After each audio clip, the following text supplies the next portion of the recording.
Good morning friends, you are most welcome to your own YouTube channel Dubey sir classes. आइए page number 110 का पहला सवाल देखते हैं। What are the components of the transport system in the human beings and what are the functions of this components. तो कह रहा है कि आपको आपके पास जो ट्रांसपोर्ट सिस्टम है ह्यूमन बींग्स के अंदर, उसके क्या क्या भाग हैं। तो हमारे पास जो ट्रांसपोर्ट सिस्टम है उसका नाम है क्या, सर्कुलेटरी सिस्टम। और इसके कंपोनेंट क्या क्या हैं, हार्ट है, ब्लड वेसल्स हैं, ब्लड वेसल्स में आर्टरीज हैं, वेन्स हैं, कैपिलरीज हैं, ये ही कंपोनेंट्स हैं उसके। फिर कह रहा है इन सब के फंक्शंस क्या क्या हैं ये भी आप बताइए। तो आइए इन सब के functions one by one discuss कर लेते हैं। हार्ट जो एक मुख्य अंग है ट्रांसपोर्टेशन का, इसका काम क्या है? सर इसका काम है कि ब्लड को पंप करना ताकि इसका equal supply through out the body हो सके, हेड टू टो, सर से लेके पांव तक इक्विलिब्रियम बना रहे, पर्याप्त मात्रा में ब्लड की सप्लाई हर एक जगह होती रहे, क्योंकि ब्लड के माध्यम से ही भोजन की भी सप्लाई होनी है और ब्लड के माध्यम से ही ऑक्सीजन की भी सप्लाई होनी है और ब्लड के ही माध्यम से वेस्ट मटेरियल की भी सप्लाई होनी है। तो इस वजह से ब्लड की सप्लाई इक्वली बनी रहे, ये फंक्शन किसका है? हार्ट का। हार्ट में हम जानते ही हैं 4 चैम्बर होते हैं, एट्रियम 2 हो गए और 2 वेंट्रिकल्स हो गए। तो इसका काम क्या है? बार बार पंप करना, यानी कॉन्ट्रैक्ट होना, रिलैक्स होना, कॉन्ट्रैक्ट होना, रिलैक्स होना, ताकि एक प्रेशर जनरेट हो सके और इस प्रेशर की वजह से ब्लड का इक्विलिब्रियम में या हर जगह इक्वल डिस्ट्रीब्यूशन हो सके। दूसरा है आपके पास हार्ट के अलावा आर्टरीज। आर्टरीज जैसा कि आप जानते हैं जनरली ये प्योर ब्लड कैरी करती हैं, और आर्टरीज में क्या होता है, इसकी दीवारें पतली भी होती हैं और ये क्या कर सकती हैं, ये ब्लड की सप्लाई बड़ी ही तेज़ी के साथ करती है। इसमें ब्लड का फ्लो काफ़ी फास्ट होता है। पतली इन द सेंस क्या, इसका जो ल्यूमेन होता है वो नैरो होता है, बट दीवारें मोटी होती हैं। वेंस की अगर आप बात करें तो वेंस की एग्जैक्ट जो दीवारें हैं वो पतली हैं, लेकिन जो ल्यूमेन है यानी जो बीच का खोखला हिस्सा है वो क्या है, वाइडर है। तो वेंस का काम क्या है, इम्प्योर ब्लड को जनरली ट्रांसपोर्ट करना और हार्ट से ब्लड को वापस ले जाना कहाँ पर, लंग्स में, ताकि वो प्यूरिफाई हो सके। कैपिलरीज जनरली इनका काम क्या होता है, ये आर्टरीज या एओर्टा के माध्यम से जो ब्लड आया है उसको हर एक सेल के पास तक पहुंचना। भाई मोटी पाइप है तो हर एक सेल के पास तक आसानी से पहुंच नहीं सकती, तो उसको छोटी छोटी पतली पतली पाइप में डिवाइड होना होता है, और ताकि हर एक सेल के पास भोजन, ऑक्सीजन और वहाँ से वेस्ट मटेरियल लिया जा सके। तो इस प्रोसेस के लिए पतली दीवारें वाली या पतली पतली पाइपलाइनों की जरूरत होती है, जिसको कहते हैं क्या, कैपिलरीज। आइए दूसरा सवाल देखते हैं। Why is it necessary to separate oxygenated and deoxygenated blood in the mammals and birds. यानी स्तनधारियों और पक्षियों में क्यों ये आवश्यक है कि जो उनका हार्ट हो वो वेल सेपरेटेड, यानी प्योर ब्लड एक सेक्शन में चले और इम्प्योर ब्लड एक सेक्शन में चले। तो दोस्तों आपको सबसे महत्वपूर्ण इसका आंसर देना है ये कि सर देखिए, आपको मैं बता दूं, चाहे मैमल्स हों चाहे वो बर्ड्स हों, दोनों एडवांस ऑर्गेनिजम्स हैं और ये अपने बॉडी के टेम्परेचर को मेंटेन कर सकते हैं। ठीक है, दे आर होम्योथर्मिक।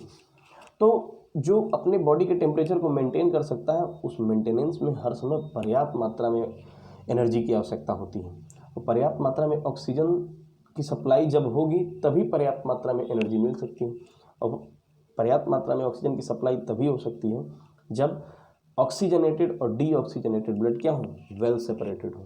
तो इसका उत्तर क्या हुआ दोस्तों कि सर चूंकि इन मैमल्स या बर्ड्स की एनर्जी नीड क्या है, ज़्यादा है, इसलिए इनको सेपरेशन आवश्यक है। वही अगर आप फिशेस की बात करें या आप एम्फीबियंस की बात करें, जिनके पास, फिशेस के पास 2 चैम्बर का हार्ट है, एम्फीबियंस के पास 3 चैम्बर का हार्ट, तो इनमें जो ब्लड है वो वेल सेपरेटेड नहीं है कि ऑक्सीजनेटेड अलग चल रहा हो, डीऑक्सीजनेटेड अलग चल रहा हो। हमारे में क्या है कि सर लेफ्ट साइड जो है, चाहे लेफ्ट एट्रियम हो चाहे लेफ्ट वेंट्रिकल, उसमें पूरी तरह से ऑक्सीजनेटेड ब्लड चलेगा, और राइट एट्रियम, राइट वेंट्रिकल में क्या होता है, डीऑक्सीजनेटेड ब्लड चलता है, जबकि ये चीज़ वहाँ नहीं है। तो वहाँ पे पॉसिबल है क्योंकि उन्हें अपने बॉडी का टेम्परेचर मेंटेन नहीं करना है। स्नेक्स को या फ्रॉग्स को, जो आपके रेप्टिलिया या एम्फीबियंस के मेंबर हैं, इनको बॉडी के टेम्परेचर को, they are cold blooded animals, so they can survive without having sufficient amount of oxygen, while we need sufficient amount of oxygen and sufficient amount of energy, so we need well separation. Next question है, what are the components of transport system in highly organized plants? तो देखिए highly organised plants का मतलब angiospermic advance type के plants. तो इसमें transport system के component क्या क्या है? तो ऑब्वियस सी बात है सर, इसमें दो तरह के ट्रांसपोर्ट जनरली होते हैं प्लांट्स में, एडवांस प्लांट्स में। पहला transport of water and minerals और दूसरा ट्रांसपोर्ट ऑफ फूड। तो वाटर और मिनरल्स का ट्रांसपोर्ट ऑब्वियस सी बात है जाइलम के थ्रू होगा। From roots they will absorb it and transport it to the various part of the plant. जबकि दूसरा क्या है, आपके भोजन का जो ट्रांसपोर्ट होना है वो पत्तियों से ट्रांसपोर्ट होना है पौधे के हर एक भाग तक, चाहे ऊपर जाना हो चाहे नीचे जाना हो, दोनों तरफ ट्रांसपोर्ट होता है। बाई डायरेक्शनल ट्रांसपोर्टेशन होता है by the means of phloem. तो पत्तियों में भोजन बनेगा और वो ग्लूकोज या फ्रक्टोज या सुक्रोज के माध्यम से, जनरली मोस्टली सुक्रोज के फॉर्म में वो क्या होते हैं, ट्रांसपोर्ट होते हैं from leaves to other parts of the plant, जैसे कि रूट्स या न्यूली ग्रोइंग लीव्स या न्यूली ग्रोइंग फ्लावर्स, इन जगहों पर इसकी ग्रोथ होती है। तो दो कंपोनेंट्स हो गए, जाइलम और दूसरा फ्लोएम। जाइलम में भी कुछ सब कंपोनेंट्स हैं जैसे कि ट्रैकीड्स हैं, वेसल्स हैं, उसके बाद जाइलम पैरेन्काइमा है, जाइलम फाइबर है। इन सब की सहायता से वो क्या करता है, पानी का और मिनरल का ट्रांसपोर्ट करता है। जबकि आपके जो फ्लोएम है उनके कंपोनेंट्स क्या क्या होते हैं, फ्लोएम पैरेन्काइमा, फ्लोएम फाइबर्स, उसके अलावा कंपेनियन सेल्स, सीव ट्यूब सेल्स, ये सारी चीज़ें होंगी फ्लोएम में जो भोजन के ट्रांसपोर्टेशन में हेल्प करेंगे। अगला सवाल है, how are the water and minerals transported in the plants. यही सवाल फिर से आ गया कि पानी और मिनरल का ट्रांसपोर्टेशन कैसे होगा पौधों में। तो सर ये जाइलम के माध्यम से होगा। ट्रैकीड्स जो पतले पतले पाइप्स होते हैं, वेसल्स जो थोड़े चौड़े पाइप्स होते हैं, ये पाइप्स क्या करते हैं, ट्रांसपोर्ट करते हैं जनरली पानी को। लेकिन पानी पहुंचा कैसे वहाँ तक, तो सर पानी पहुंचेगा रूट के माध्यम से। रूट से कौन सी प्रोसेस हुई, ऑस्मोसिस। ऑस्मोसिस के माध्यम से पानी एब्जॉर्ब होकर के रूट के कुछ हिस्से तक पहुंच गया, अंदर हिस्से तक।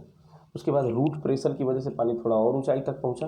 उसके बाद कैपिलरी एक्शन की वजह से पानी थोड़ा और ऊंचाई पहुंचा। और फाइनली जो सबसे इंपॉर्टेंट रोल प्ले करता है वो क्या है, फोटोसिंथेसिस के प्रोसेस, जिसके लिए पानी की आवश्यकता होती है। साथ ही साथ ट्रांसपीरेशन जो सबसे इंपॉर्टेंट प्रोसेस है, ट्रांसपीरेशन, वो क्या करता है, वाटर का कॉन्टिन्यूअस लॉस करता है, जिसकी वजह से एक सक्शन प्रेशर जनरेट होता है।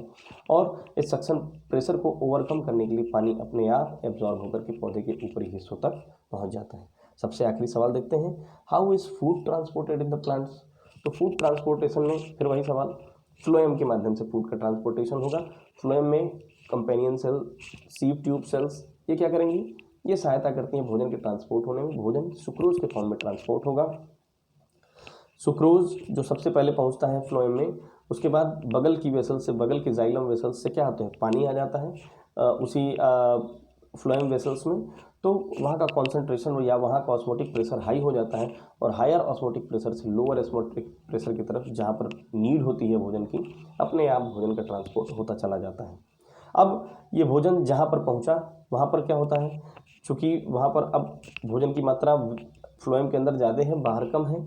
जबकि पानी के अंदर, पानी की भी मात्रा यहाँ क्या है, ज़्यादा है और बाहर कम है। तो पहले पानी बाहर निकल जाएगा, उसके बाद भोजन भी वहाँ पर ट्रांसपोर्ट होकर के हर एक सेल के पास तक, जो जो ज़रूरतमंद है, जो सिंक है, उनके पास तक पहुँच जाता है। थैंक यू दोस्तों, आज के लिए इतना बहुत है। चैनल को लाइक कीजिए, सब्सक्राइब कीजिए और शेयर कीजिए।